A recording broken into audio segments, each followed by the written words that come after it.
Hallo und herzlich willkommen zurück auf meinen Kanal.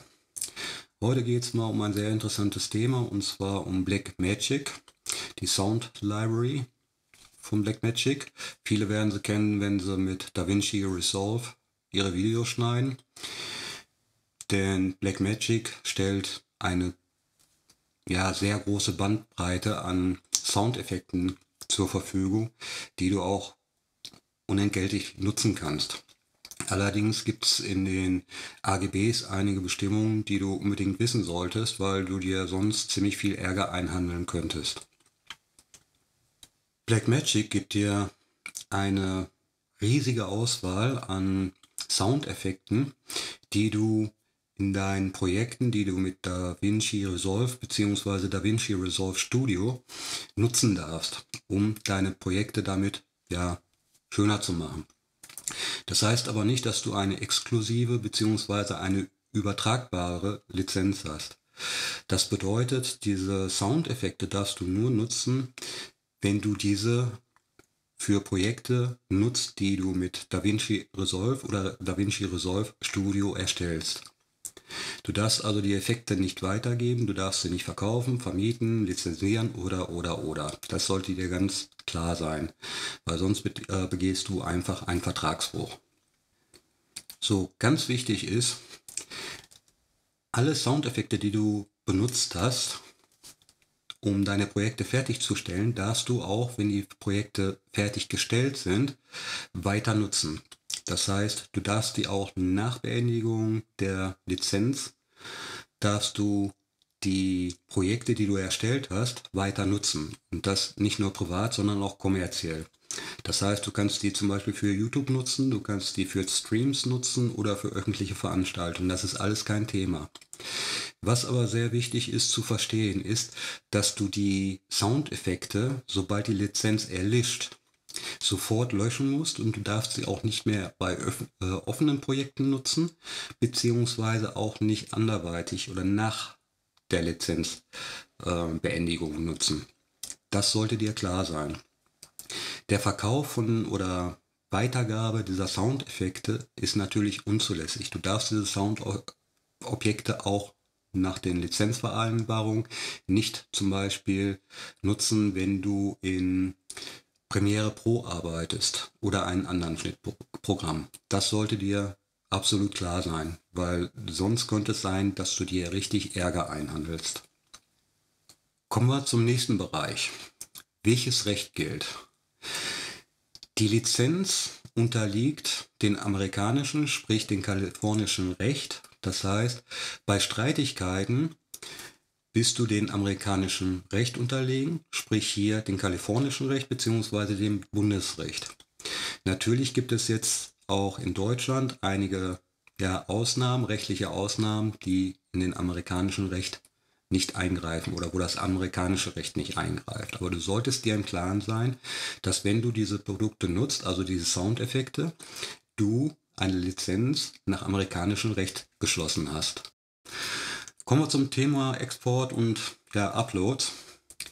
Und zwar ist in dem Lizenzvertrag, den du zustimmst, gibt es eine Klausel, die den Export bzw. den Upload der Daten in bestimmte Länder, die ein Exportverbot unterliegen bzw. Personen verbietet.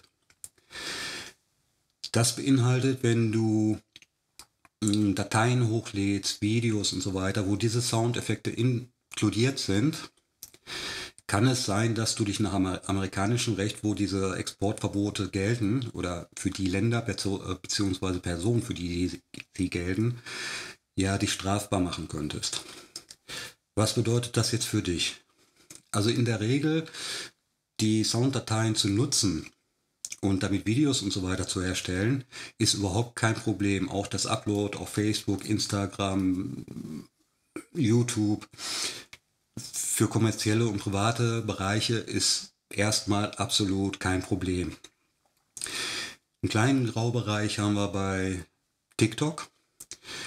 Und zwar hängt das mit der Nähe von TikTok zu der chinesischen Regierung zusammen. Und hier ist die Rechtslage noch so eine Grauzone, deswegen ist zu empfehlen, dass man die Soundeffekte von der DaVinci Resolve Fairlight Library, Sound Library, wenn man auf Nummer sicher gehen will, erstmal nicht nutzt, bis die Rechtslage klar ist. Auch sollte einem klar sein, dass man Daten, Videos und so weiter, die man explizit in ein Land hochlädt, dass den Exportbeschränkungen der USA unterliegen, sich gegebenenfalls Ärger einhandeln kann. Also was heißt das für dich? Ja, du kannst alles nutzen. Kleine Grauzone ist ja TikTok und halt nicht explizit in Ländern hochladen, wo die USA eine Exportbeschränkung hat. Social Media Nutzung und ja, was du mit den Daten machen kannst. Solange deine Sounds, die du nutzt, von der Blackmagic Sound Library und die Projekte abgeschlossen sind, kannst du diese kommerziell nutzen, du kannst die hochladen und so weiter, da hast du überhaupt keine Probleme. Achte aber auf die Kleinigkeiten, die eine Einschränkung darlegen. Wie gesagt, Länder, die einen Exportbeschränkungen haben oder ein Verbot haben, TikTok vielleicht ein bisschen vorsichtiger sein. Man kann auch andere Sounds benutzen, um seine TikToks fertig zu machen. Darauf solltest du achten und ansonsten dürftest du eigentlich keine Probleme haben.